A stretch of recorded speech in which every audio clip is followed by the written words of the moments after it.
మళ్ళీ ఏంటి ఈ మధ్య వచ్చి ఓవరాక్షన్ చేస్తున్నాడా? వల్లభనేని వంశీనట చంపేస్తారట, అప్పుడెప్పుడో నట వంగవీటి రంగా గారట, ఇప్పుడేమో వల్లభనేని వంశట, ఇప్పుడు వచ్చేటట పేరుని. ఈ ఓవరాక్షన్ నువ్వు ఇంత ఓవరాక్షన్ చేస్తున్న పేరుని అని ఓ మహిళను అడ్డు పెట్టుకుని బతుకుతున్నావు నువ్వు బయట. ఒక మహిళను అడ్డు పెట్టుకుని, అది ఒక బతికేనా మగోడికి? నీ భార్యని కేసే ఇరికిచ్చావు నువ్వు. ఆ రైస్, దొంగ రైస్ కేసు ఏదైతే ఉందో 3-4 కోట్ల రూపాయల రైసు, అబ్బాయి ఎలకలు కొట్టేసేయండి, ఆళ్ళు పట్టిపోరండి, అవసరం డబ్బులు కడతామండి అని నువ్వు వెళ్ళి పోలీస్ స్టేషన్ ముందు చేతులు కొట్టుకుని నిలబడ్డావు. నువ్వు దుబ్బేసిన డబ్బు ఏదైతే ఉందో అది. తెలుగుదేశం పార్టీ యొక్క ఉన్నతమైన విలువలు ఏంటంటే, సరే ఆ కేసులు ఇరికిస్తే ఆ కేసులు నేను లోపల పంపించాలంటే నీ భార్యను కూడా పంపించాలి. ఎందుకంటే ఆ గోడౌన్ నీ భార్య పేరుని పెట్టావు తెలివిగా నువ్వు. కేసు అయితే ఒకవేళ నా భార్యను జైలుకి పంపించేద్దాం, అదే నా భార్యను అరెస్ట్ చేశారని ఎదవేడుపులు ఏడిసి మళ్ళీ సింపతి కూడా ఇద్దామని నీ ప్రయత్నం. కానీ తెలుగుదేశం పార్టీ ఆలోచిస్తుంది, విలువలు ఇస్తుంది, మహిళలకు ముఖ్యంగా విలువ ఇస్తుంది. చేసిన అదపని పేరుని గడి చేశాడు, కానీ ఇరికించేది వాళ్ళ భార్యని ఇరికిస్తున్నాడు. సరే అని వదిలేశారు నిన్ను, నీ భార్య ముఖం చూసి వదిలేశారు. నీ భార్య వెనకాల నాకున్నావు నువ్వు, లేకపోతే ఇవాళ నువ్వు బయట ఎక్కడ తిరుగుతావా? నీకు బయట అసలు నోకలు ఉన్నాయా? పత్తిత్తులకు వచ్చి పత్తిత్తు కబుర్లు చెప్తున్నావు. ఇక వచ్చాడు ఎవడో కానీ పతిరోజు పర్వాణం పడితే తెల్లారితే కానీ చల్లారలేదట బాబు పేరుని. ఆ రైస్ ఏదైతే రేషన్ బియ్యం, పేదలకు అందాల్సిన బియ్యంలో 4 కోట్లు పందికొక్కలే మెక్కేశాను నువ్వు. నీతి కబుర్లు చెప్తున్నావు బయటకు వచ్చి. నీ భార్య నిన్ను కాపాడింది. తెలుగుదేశం పార్టీకి మహిళల మీద ఉన్న విలువ నిన్ను ఈరోజు బయట ఉంచింది. లేకపోతే నీకు కూడా వెయిట్ లాస్ ప్రోగ్రామ్ లోపల, వెయిట్ లాస్ రూపాయి ఖర్చు లేకుండానే 30-40 కేజీలు తగ్గిపోతున్నారు బయటికి. వచ్చి నీతి కబుర్లు చెప్తున్నాడు. నీతి కబుర్లు అంటే ఓఆర్ఎస్ ప్యాకెట్ కూడా కొనుక్కోలేని ఎదో బతుకులు బతుకుతున్నారు ఎక్కడ మీరు? కానీ ఓకే, ఒకవేళ ఓఆర్ఎస్ అక్కడ లేకపోవచ్చు అందుబాటులో, ఏదో ఒక ఓఆర్ఎస్ ప్యాకెట్ కూడా కొనుక్కోలేని ఎదో బతుకు బతుకుతున్నారా మీరు? అడ్డంగా పందికొక్కల్లో మెక్కేశారు కదరా బాబు 5 సంవత్సరాల్లో.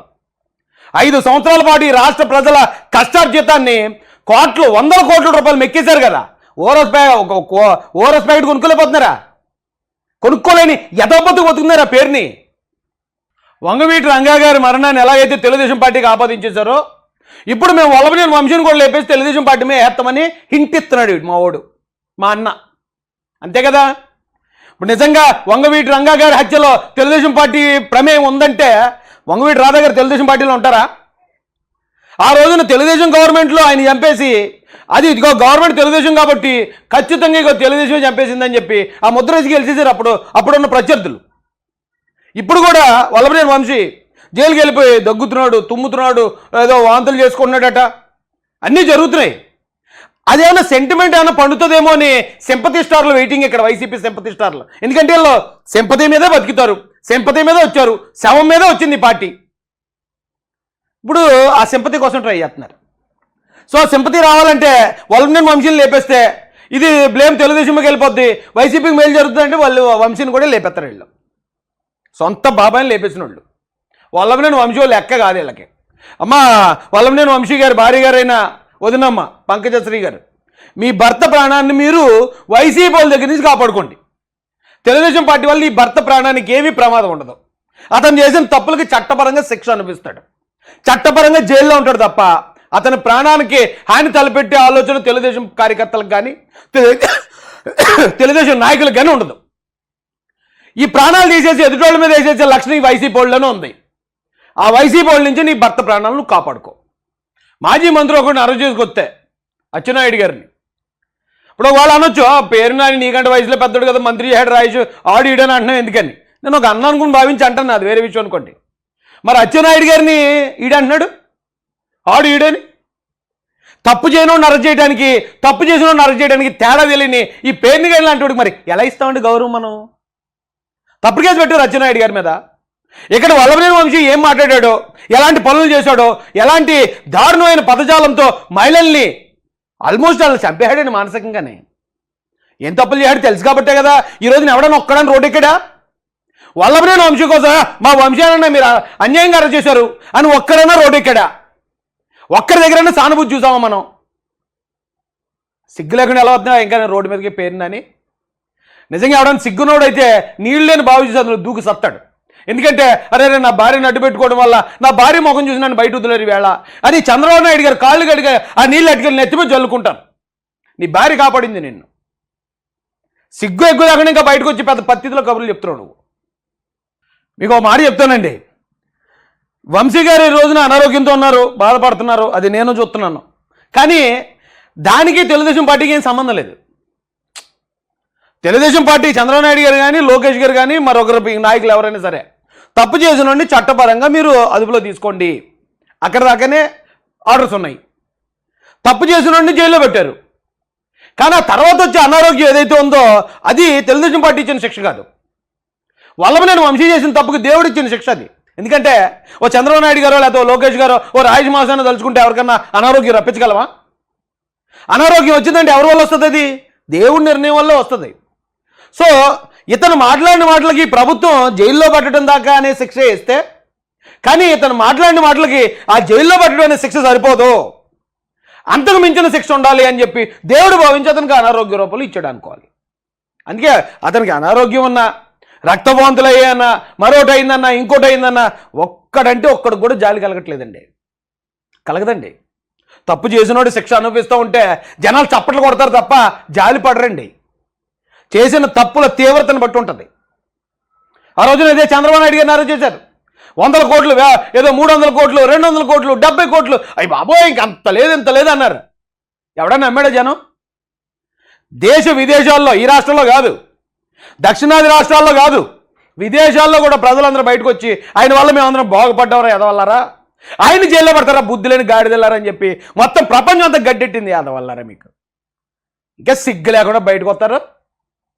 ఇక నిజంగా మీరు మనిషి బతుకైతే పద్ధతులు మార్చుకుని బతుకుతారు. ఇప్పుడు ఇంకా మళ్ళీ అలాంటి తప్పుడు ప్రచారాలు మార్ఫింగ్ వీడియోలతో ఏడర్రా బాబు.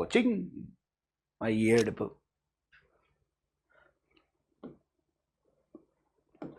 మహానాడు అని అనౌన్స్ చేసిన దగ్గర నుంచి అండి ఏడుపులు మొదలైపోయాయి. మహానాడు ఆగిపోవాలంటాడు ఒకడు, మహానాడు ఎలా జరుగుతుందో చూస్తా ఉంటాడు ఇంకొకడు. నీ కామెడీ మొఖాలు వేసుకుని ఎలా జరుగుతుందో చూస్తారా? చూడండి. కడప ఒకటే కాదు, రాయలసీమ మొత్తం పసుపు మయమైపోద్ది రేపు. కోవిడ్ వచ్చేసిందని సాక్షి టీవీ ఓ పక్కన, టీవీలో ఓ పక్కన బాబు తెగ చేస్తున్నారండి ప్రచారం. ఎందుకంటే బాబు కోవిడ్ వచ్చేస్తుందేమో అని చెప్పి ఇప్పుడు తెలుగుదేశం కార్యకర్తలందరూ మహానాడికి వెళ్లకుండా మహానాడు ఫ్లాప్ అయిపోవాలి. ఎప్పుడు ఈ దొంగ బతికేనా ఎరా? గతంలో మీరు చంద్రబాబు నాయుడు గారిని లోకేష్ గారిని చూడండి, ఏ రోజు మీ సిద్ధం సభలో ఆ యుద్ధం సభలు ఏ రోజు ఆపాలని ట్రై చేయలేదు. లేదా ఇప్పుడు మా గవర్నమెంట్లో జగన్మోహన్ రెడ్డి ఎక్కడికన్నా వస్తూ ఉంటే నల్ల బెలూన్లు ఎగరేద్దాం, వాటర్ ప్యాకెట్లకి ఎరగేద్దాం, లైక్ చేద్దాం, ఇది చేద్దాం ఎప్పుడు అనుకోవట్లేదు. మేము ఏం చేయాలనుకున్నా చెప్పుకుంటూ పోతాం. ఆ రోజున చంద్రబాబు నాయుడు గారు ఏం చేయబోతున్నారో చెప్పారు. నారా లోకేష్ గారు యువకాలం పాదయాత్ర ద్వారా మొత్తం రాష్ట్రం అంతా తిరిగి మేము గెలిస్తే ఇది ఎలా ఉంటుంది, ఈ అన్యాయం జరుగుతుందని ప్రజలకు చెప్పాడు తప్ప మిమ్మల్ని ఏ రోజన్నా ఆపే ప్రయత్నం చేసామా? మీరు చేసే సిద్ధం సభల మీద ఎప్పుడైనా తప్పుడు ప్రచారం చేసామా? ఎందుకు ఈ తప్పుడు ప్రచారాలతో ఎలా బతుకుతారు మీరు? ఈ పిరుగు బతుకులు ఎంతకాలం బతుకుతారా మీరు? ఆ మహానాడికి వెళ్ళకుండా ఉండాలంటే ఆ కరోనా నుంచి మీరు ప్రచారం చేయండి. నేను అది ఎలా జరగదండి. మా రాజమండ్రిలో ఒక ఆయన ఉన్నాడు, ఆయన అసలు మహానాడు ఎలా జరుగుతుందో చూస్తాడట. రేపు అంగరంగ వైభవంగా జరుగుతుంది. చూసిన తర్వాత మరి ఏంటండి ఇలాగ అన్నారు కదండి, మరి ఏడు పరిస్థితి అంటే చూస్తానన్నాను అంతే కదా, నేనేం ఆపుతాను వెళ్ళలేదు కదా అంటాడు. అంతేనా? మాట మీద నిలబడడం చేత కాదు.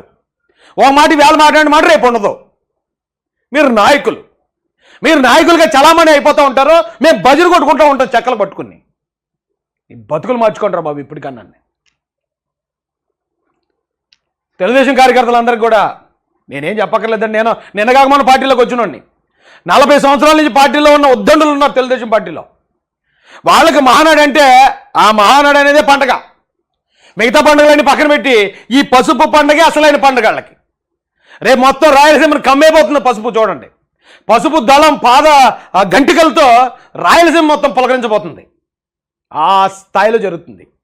ఎవడో ఎన్ని ఏడుపులు ఏడిచినా, ఎన్ని క్షుద్ర పూజలు చేసినా, ఎంత దారుణమైన ఇది చేసినా వెంట్రు కూడా ఊగదు. మహానాడు జరిగి తీరుతుంది. ఇప్పుడు దాకా జరిగిన అన్ని మహానాడుల్ని తలదన్నే విధంగా ఈ మహానాడు జరగబోతుందని మీ అందరికీ తెలియజేస్తూ, పేరుని బుద్ధి మార్చుకో, బతుకు మార్చుకో. ఇలాంటి తప్పుడు ప్రచారాలు వైసీపీ వాళ్ళందరికీ చెప్తున్నాను నేను. ఏదైతే మార్పింగ్ వీడియోలు చలమణి చేసుకున్నారో, ఏ రాజేష్ మహాసేన గడి ఎడం కాళ్ళ మీద ఉన్న వెంట్రుకు కూడా పేకలేరు. మీరు నా దగ్గర నుంచి ఏమీ తీయలేరు. నా ధైర్యాన్ని చంపలేరు, నా గొంతును ఆపలేరు. చెమటలు పట్టించాను. అడగండి, మీ పెద్ద నాయకులు చెప్తారు.